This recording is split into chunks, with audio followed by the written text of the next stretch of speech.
Hi! Ako nga pala si June at ngayong araw ay ating tatalakayin ang DNR Administrative Order No. 2021-43 o ang Guidelines on the Establishment of the Carbon Accounting, Verification and Certification System or CAVCS for Forest Carbon Projects.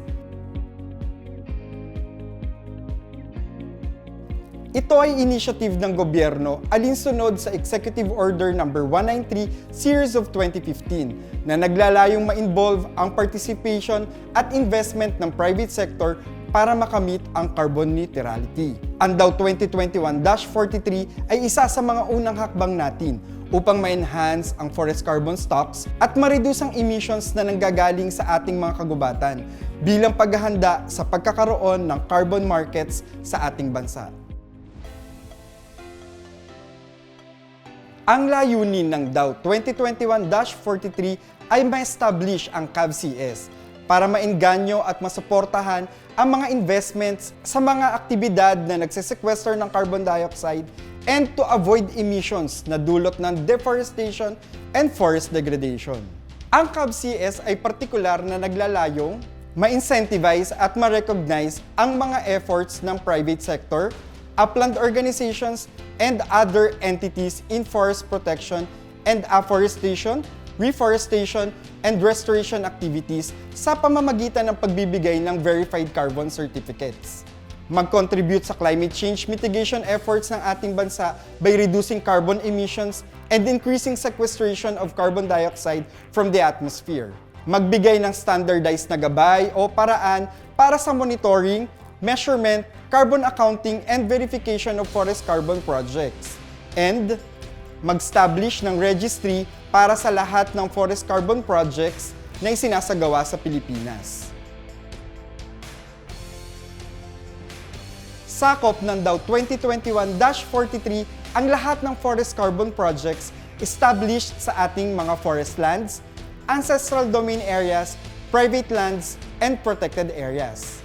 Ano nga ba ang isang forest carbon project? Ang isang forest carbon project o FCP ay naglalayong mapabilis ang rehabilitasyon at reforestation of unproductive areas, lalong-lalo na sa mga denuded and degraded na kagubatan. Ang FCPs na isinasaad sa pulisiya na ito ay dapat mag-implement ng mga activities that either sequester carbon, avoid emission, o pareho. Upang ma-recognize ang isang forest carbon project sa CAVCS, nararapat na ito ay sumusunod sa 5 principles na nakasaad sa ating guidelines. Una, it should be real o totoo.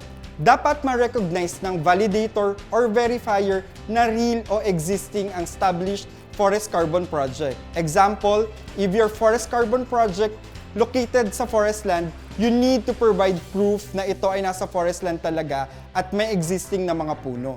Pangalawang principle, it should be measurable o nasusukat. Ito ay dapat mag-demonstrate kung paano mo susukatin ang baseline ng forest carbon project, sequestration potential, actual sequestration and removals, etc. The proponent has to prove that it is measurable using correct methodology and tools.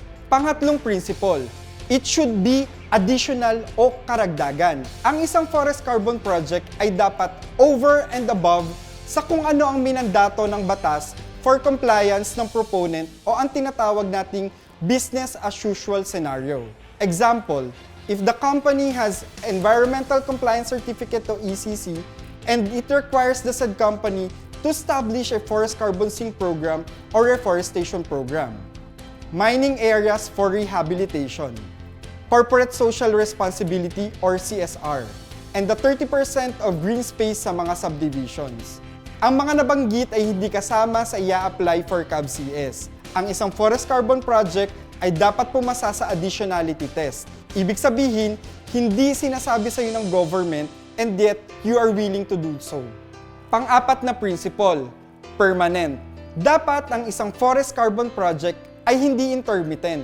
Para mapatunayan na it is indeed permanent, kailangan mayroon kang established management control over the area kung saan ka mag-establish ng forest carbon project. Example, proof of ownership over the land, proof of occupation, proof of operational authorization like land titles, lease contract, and tenure instruments. Lastly, it should be verifiable. Ibig sabihin, kailangan ma-subject ang forest carbon project sa methodology following either local or international standard depende sa market. Paalaala na ang third-party auditor ang gumagawa ng verification. Now that we have discussed the specifics and technicalities of the CAVCS and the forest carbon projects, pumunta naman tayo sa qualified applicants for the CAVCS. Ito ang mga sumusunod.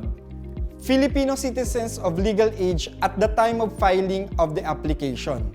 Corporations, partnerships, organizations, and other juridical entities duly registered under the Philippine laws. International corporations registered under the Philippine Securities and Exchange Commission. Paano nga ba makakapag-participate ang mga nasabing entities sa CAVCS? Ano ang requirements at procedures na kailangan sundin para sa CAVCS program? Ang mga kwalipikadong aplikante ay dapat mag-submit ng mga sumusunod na requirements kalakip ang letter of intent sa mga itinalagang DNR regional offices.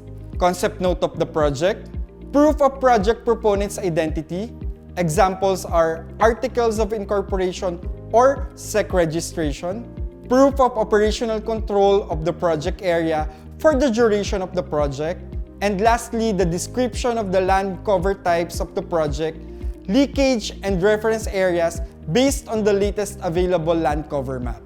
Bilang isa sa mga requirements ang description ng land cover types ng project, leakage and reference areas, dapat nating malaman kung ano ang pagkakaiba ng leakage area at reference area.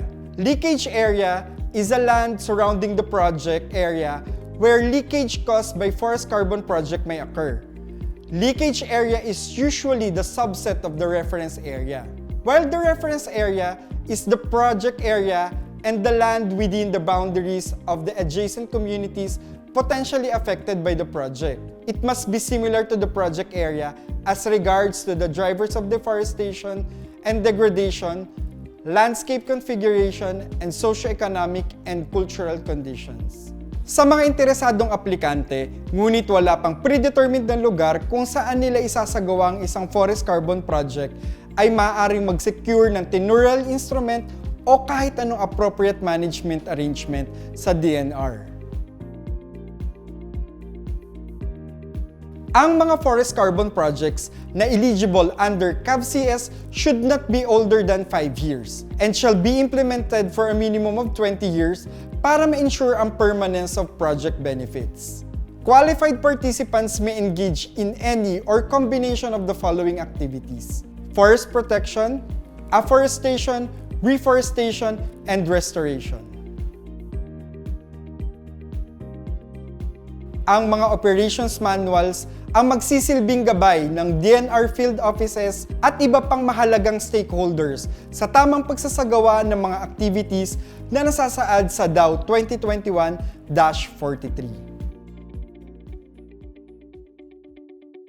Upang mabigyan na maayos na implementation arrangement ang DAO 2021-43, kailangan mag-institutionalize ng mga technical working groups sa Forest Management Bureau at sa lahat ng DNR regional offices. For Forest Management Bureau, a CAVCS TWG chaired by FMB Assistant Director with members from the technical divisions and representatives from BMB and DRDB is tasked to perform the following functions.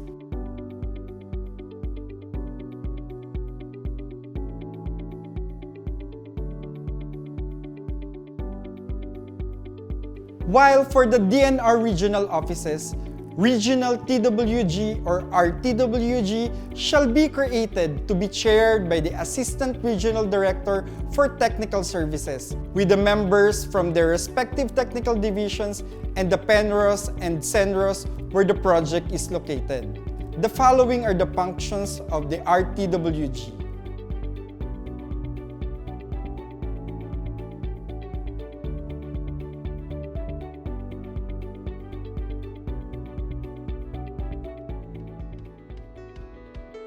Ang implementation ng CAVCS ay nahahati sa application and implementation phase. Sa application phase, una, ang project proponent ay dapat mag-submit ng application requirements kalakip ang letter of intent na naka-address sa respective Regional Executive Director ng DNR kung saan ang lokasyon ng proposed forest carbon project. Pangalawa, ang DNR Regional TWG ay susuriin ang nasabing letter of intent at supporting documents. Pagkatapos ng pagsusuring teknikal, ay magbibigay ang RTWG ng kanilang rekomendasyon at feedback sa project proponent kung saang areas ang dapat i-enhance o i-improve o kung anong gustong klaruhin ng TWG members. Pangatlo, ang DNR Regional TWG ay mag-i-issue ng letter of acceptance katunayan na ang proyekto ay dumaan sa intensive na pagsusuri. Pang-apat, ang project proponent ay maghahanda ng kanilang FCPP kasama ang sumusunod na mga impormasyon. Area being applied for, investors or companies na kasama sa proyekto, specific na activities na dapat nilang gawin, ang kanilang timeline, at ang estimated base year ng carbon stock under business as usual scenario, project scenario, carbon stock to be protected, at ang kanilang projection ng amount ng carbon na magsisequester or mag-a-avoid ng emission hanggang matapos ang proyekto. Panglima, ang validation body ang magsusuri at magbe-verify ng Forest Carbon Project Plan o FCPP para masigurado na ito ay alinsunod sa mga requirements na ibinibigay ng CAVCS manuals at masuri kung ang rekomendasyon at mga pinababago ay naisama ng project proponent sa FCPP. Pang-anim, ang validation body ay mag-i-issue sa project proponent ng validated na FCPP at assurance statement. Pang-pito, sa kasalukuyan, ang project proponent ay dapat mag-submit sa DNR Regional TWG ng validated FCPP at assurance statement. Ang RTWG naman ay susuriin at i-endorse ang nasabing FCPP para maitala at mailahad sa CAVCS registry system. Pagkatapos ay i-endorse ang FCPP for approval of the Regional Executive Director. Pangwalo, ang RED ay i-approve ang FCPP at mag-i-issue ng Certificate of Existing Carbon Stock para magkaroon ng tamang baseline kung ilan talaga ang carbon stock sa loob ng project area. Bibigyan din ng kopya ni RED ng approved FCPP at Certificate of Existing Carbon Stock ang FMB. Maaari po bang mag-apply sa programa ng CAVCS kahit na mayroon ng existing na puno sa area? Kung maaari, paano ang gagawin? Maaari pa rin makapag-engage sa isang forest carbon project ang isang proponent kahit na may mga puno na sa napili nilang potential na area for forest carbon project. Dahil ang forest protection ay isa sa mga eligible activities under the CAVCS. For the implementation phase, una, kailangan ma-implement ng project proponent ang lahat ng activities na nakalahad sa FCPP at makapag-prepare ng Forest Carbon Assessment Report kada 5 taon. Pangalawa, ang nasabing Forest Carbon Assessment Report ay kailangan ma-verify ng isang verification body para ma-ensure na alinsunod ito sa mga requirements na nakasaad sa CAVCS manuals. Ang nasabing verification body ay maaaring magbigay ng corrective measures sa project proponent kung kinakailangan. Pangatlo, mag-i-issue ng positive assurance statement at ino-notify ang project proponent kapag na-address na lahat ng corrective measures. Pang-apat, isasubmit ng verification body sa DNR RTWG ang verified Forest Carbon Assessment Report at Positive Assurance Statement. Ire-review naman ng DNR RTWG ang mga ipinasang dokumento at i-update ang mga nasabing impormasyon sa CAVCS registry. Ang DNR RTWG ay kailangan mai-endorse ang Forest Carbon Assessment Report para ma-approve ng Regional Executive Director. Panglima, the RED shall approve the Forest Carbon Assessment Report and issue the Certificate of Carbon Sequestered and/or Certificate of Emissions Avoided to the project proponent. All issuances of Certificate of Emissions Avoided and certificate of carbon sequestered shall be reported to the DNR Regional TWG and reflected to the CAVCS registry system. Dapat tandaan na ang Regional Executive Director ang mag-a-approve ng Forest Carbon Project Plan and Forest Carbon Assessment Report. Ang DNR RED din ang tanging otorisado na mag-issue ng Certificate of Existing Carbon Stock and/or Certificate of Emissions Avoided or Certificate of Carbon Sequestered sa mga project proponents. Ano nga ba ang pagkakaiba ng mga certificates na ito? Una, ang Certificate of Existing Carbon Stock. Ito ay ang certificate na ini-issue ng isang RED ng DNR para sa mga kwalipikadong aplikante na nagpakita ng amount ng baseline ng kanilang existing carbon stock under sa kanilang forest carbon project. Ang certificate na ito ay prerequisite o kinakailangan na dokumento bago mabigyan ng approval ang isang forest carbon project plan na dapat i-implement sa loob ng 25 years. Ang Certificate of Emissions Avoided naman ay isang certificate na ini-issue ng RED ng DNR na nagpapakita kung gaanong amount ng carbon emissions ang na-avoid ng isang forest carbon project dahil sa pag-implement ng forest protection activities. Ang Certificate of Carbon Sequestered naman ay isang certificate na ini-issue rin ng RED ng DNR na ipinapakita ang amount ng carbon dioxide na sequestered or greenhouse gas na na-remove from the forest carbon project dahil sa pag-implement ng ARR activities. Both CCS and CEA are issued by the RED to the proponent representing the amount of carbon sequestered and/or emissions avoided by ARR or forest protection during the reporting period. These certificates are issued every 5 years after the implementation of Forest Carbon Project Plan. Alinsunod sa prosesong natalakay, maaaring mag-engage ang project proponent ng third-party validator or verifier na accredited ng Department of Trade and Industry, Philippine Accreditation Bureau or DTI-PAB. Habang hindi pa nagkakaroon ng accreditation system para sa greenhouse gas validation and verification bodies for forest carbon projects and DTI-PAB, magkakaroon ng interim validator or verifier na kailangang i-register based sa criteria na iseset ng Forest Management Bureau. Ang interim validation at verification body at ang mga prospective CAVCS validators and verifiers ay kailangang mag-apply para ma-accredit ng DTI-PAB kapag ang nasabing accreditation system ay naipatupad na. Ang Forest Management Bureau ay magdi-develop at magme-maintain ng isang CAVCS registry system. Ito ay isang online platform na magagamit sa pag-monitor ng mga forest carbon projects sa bansa. Kasama rin sa mga information na pwedeng ilagay sa ating CAVCS registry ay ang mga forest carbon projects na gumagamit ng International Carbon Verification and Certification Standards. Ang mga projects na ito ay di kailangang sumailalim sa validation and verification process under ng CAVCS.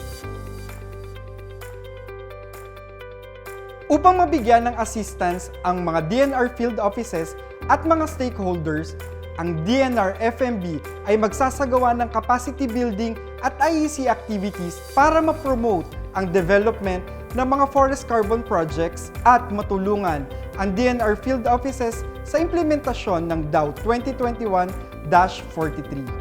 At ito po ang DAO number 2021-43 o ang Guidelines on the Establishment of Carbon Accounting, Verification and Certification System for Forest Carbon Projects. Muli, ako po si June at ito ang Forestry Fridays.